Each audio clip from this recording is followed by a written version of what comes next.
Look, I know it's a different thing. I get it. Okay, you tell me someone with a Shazam t-shirt. No, look, I'm genuinely asking. Do you know someone with a Shazam t-shirt? No one has one. Oh, you kiss your mother with that mouth? You don't? No. Oh, okay, leave my mom out of this. All right. Okay, look. It's red. It's got a lightning bolt. I know it's a Flash t-shirt, but it's close enough, right? You know what's going to notice are the nerds anyway. Our main demographic, huh?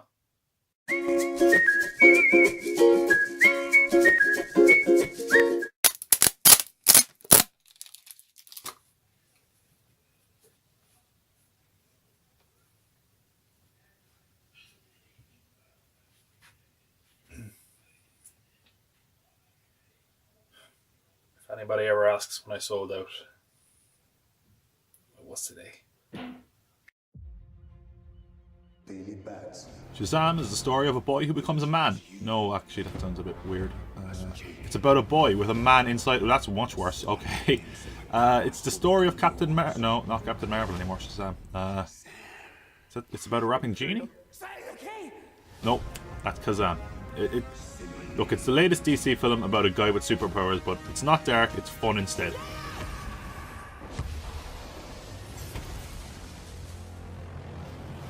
I haven't been a huge fan of the DCU films we've gotten so far.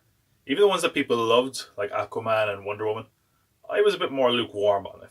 Overall, I find a lot of the DC films to be overlong, excessive, and a bit tonally inconsistent. But Shazam is a character that I've always had interest in. In a fun, goofy way, he's a lot of fun. He's really enjoyable as a character. So when they were adapting him for film, I was really interested. And what we got, in my opinion, is fantastic. Shazam is a film that has a lot of fun. It's humorous, it's heroic, and has a real understanding of the tropes and cliches, I guess, of a superhero film. And that has fun with it. And that makes it a refreshing change of pace from superhero films of late. Let's start with the plot, which is fairly straightforward. The plot is essentially a kid coming to terms with his superpowers. I have a feeling, at least to me, it's about a guy finding out his powers and developing a moral code, which is true of a lot of origin films. But to me, it feels like it owes a lot to Sam Raimi's first Spider-Man film. It has that cheesy sense of fun that has a real reliance on what it means to be a hero. And the mantra of, with great power comes great responsibility, rings true here. And I think it's refreshing, especially in this day and age, and especially with some of the other films DC have put out, to have a film that explores and just adores the idea of being a superhero without any cynicism. Let's talk a bit about the cast first. So, led by Asher Angel, I suppose he was probably the main lead, in my opinion, which is a name I knew. I actually was confusing him with Asa Butterfield from Ender's Game, as someone I knew, but I hadn't seen any of his work. And he gives a fantastic performance in this film. He has a real sort of emotion to it. He has a bit more weight to the character of Billy Batson than you might expect. He has moments where he's a bit more charming, a bit more emotional. You really feel for the kid. He gives it a bit more depth than you would expect, which is amazing. Because, of course, the character that, or I guess the actor that plays Shazam that everyone is talking about is, of course, Zachary Levi, who is so charismatic in this role. He is funny. He has a real physicality to him, and you really believe that he is a child in a man's body because he has that real believability to him. It just felt, I won't say grounded, because the idea that this film is grounded is a little bit silly, but it felt believable in that role, which is great to see. As far as other members of the cast, our villain is played by Mark Strong, which I was a little bit unsure of, only because we have had so many Mark Strong villain roles. It was like, is he going to be able to bring anything new to the table here? I was actually surprised how much I liked this villain. For a couple of reasons. For one, his origin is essentially taking place at the same time as a hero, and they're not just that they're taking place at the same time, they are intrinsically tied together, which is great. It really makes you feel a degree of sympathy maybe for the villain, and you understand why he turns evil. And Strong gives a real fearless performance. He's a lot more intimidating than I expected him to be. And even though this film is a bit childish, he really brings a bit of menace to it in a darker way than I expected, which is good. As far as the rest of the cast, we should probably give a mention to Freddie, who was Billy Batson's friend. That was a really difficult line to walk with that character, in that at times he comes off as very annoying, but he's also very funny. And in that way, it feels like a guy we all know, someone who's always trying to be a bit of a sarcastic, and he manages to put it off while still being likable, but also making us realize why Billy would get frustrated with him at times. It was a very natural performance from that actor. As far as his foster family go, some shine more than others. I would say that none of them are bad. We have the person playing Mary, who is, the oldest of the siblings, and she has moments where she does get a kind of an emotional moment, I guess, for lack of a better word. She has a moment where she gets to show her range and express herself, and it is really quite touching. And as a character, it's easy to write the oldest sibling as just this responsible, straight-laced character. And I feel like they didn't fall into that trap, at least with the character of Mary. There are a few characters I feel they went a little bit too cliched maybe with, but we come to those. Darla, who is of course on the other end, the youngest sibling, is adorable. And I don't say that word lightly because there's so many kid actors in films that just, you hate them. She is so sweet, really funny, and just a cute kid. She really nails. The kid in this role is perfect. She's brilliant. As for the other siblings, I think it's Pedro and Eugene.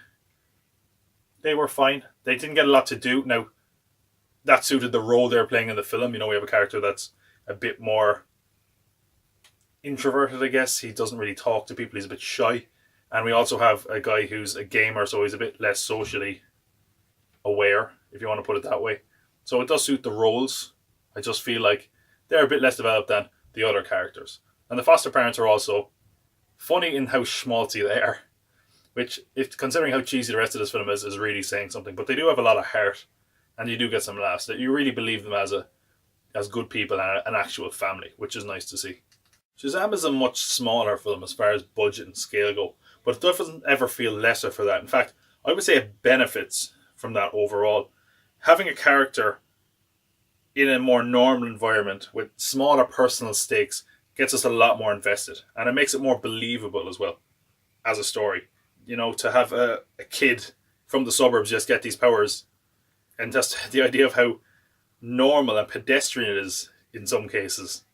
We get a lot of laughs out of that. Like, for example, when he's charging for selfies or trying to buy beer, it seems like something a real kid would do in a real environment where, if you look at some of the other DC films, they're so far removed from normality that it makes it hard to connect with a character, I think, to a certain degree. But with this character, you almost immediately connect because of how human he is, how normal he is overall. DC characters a lot of times are gods, or they're massive, otherworldly beings. Shazam isn't that. Then we come to some of the more technical aspects of it. As far as the effects go, there's probably a bit less than I expected, but they have a very natural look to them. It doesn't seem, there was no obvious jarring moment where I said that was a bad special effect. Nothing, at least on initial viewing, where I thought that looks awful, if I can say that anyway. Cinematography, again, it's a very normal kind of natural film. There's nothing too exciting. There is a few shots that are quite good, quite nice, but I never thought there was a moment where it was either trying to make it too complex for the sake of being, intelligent, or too simple. It kind of strikes a good balance. And it is also, I would say, kind of realistic. There's moments of the kind of shaky camera stuff, but never to a point where it's jarring. It makes it more believable that this is a story that's taking place in the real world, which is what is deserving for this film. Costume and production design, I'll say the suit does not look as bad as people worried about. Some people got very worried at first when they saw the suit. It looks fine. It looks good. Okay? Don't worry about the suit. It looks grand. No need to worry, because a lot of people were saying, it looks like he's bloated or he's just wearing a pump-up suit. It's fine. It looks good. Set design. Yeah, there's a few good sets in this. The Rock of Eternity set probably is the best one. It's sort of atmospheric and spooky, but it doesn't look so far removed from the tone of the rest of the film that you're like, this is a different movie now. It doesn't feel completely out of place compared to just regular old Philadelphia, I guess is what I'm saying. Then we come to what the film is as a whole, I guess. It's a comedy, essentially. It's a very humorous film, and while there are so many jokes thrown at you, while some don't land, it doesn't really. There's none that are like, oh, I can't believe they put that in there.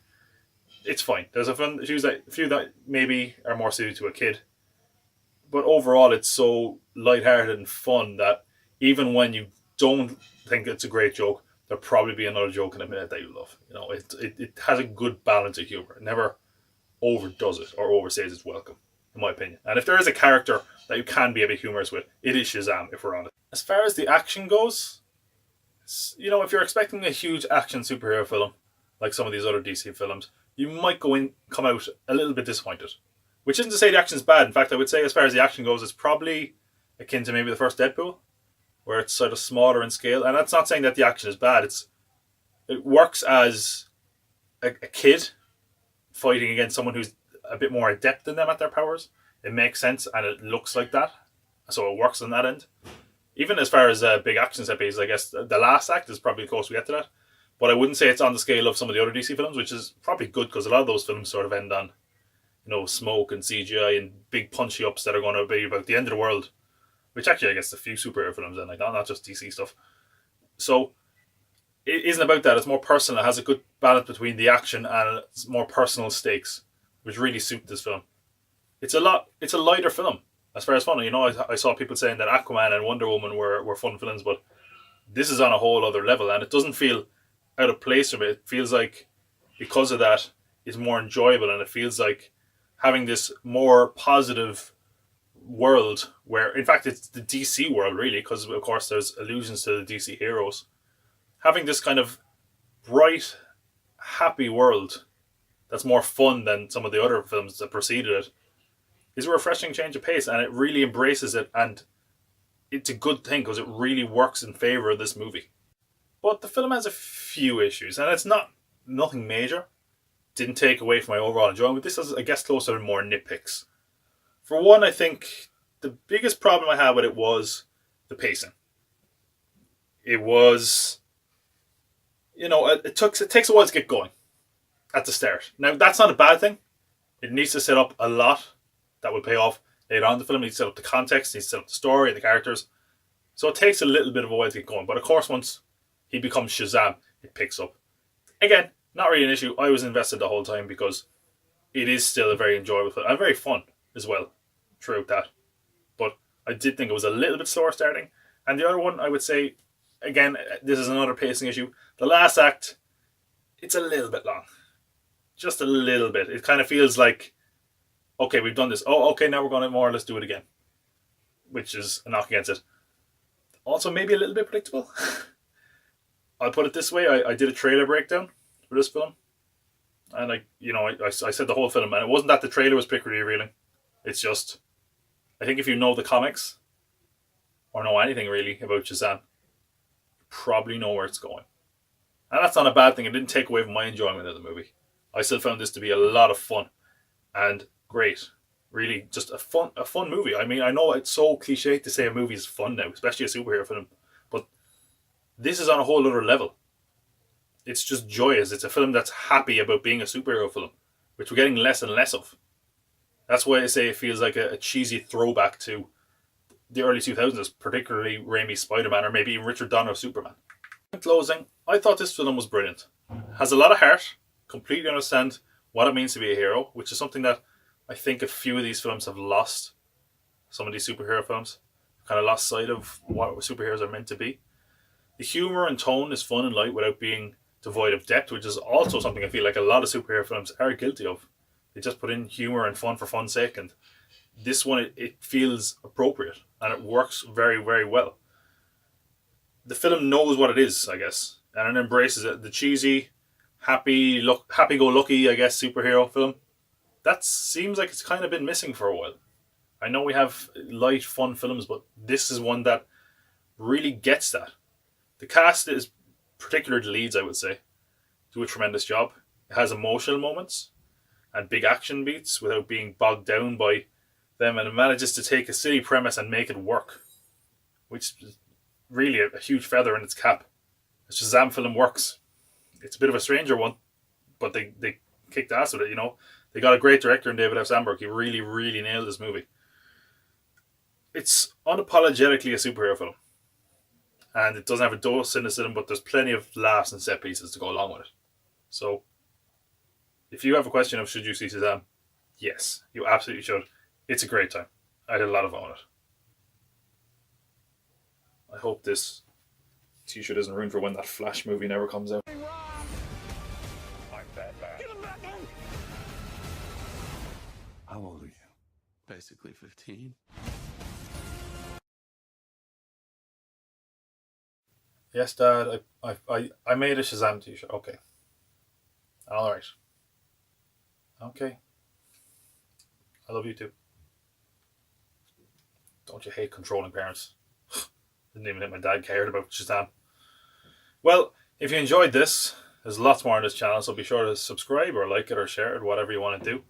We have trailer breakdowns and film reviews. We're going to have countdowns and a few articles and essays up soon as well.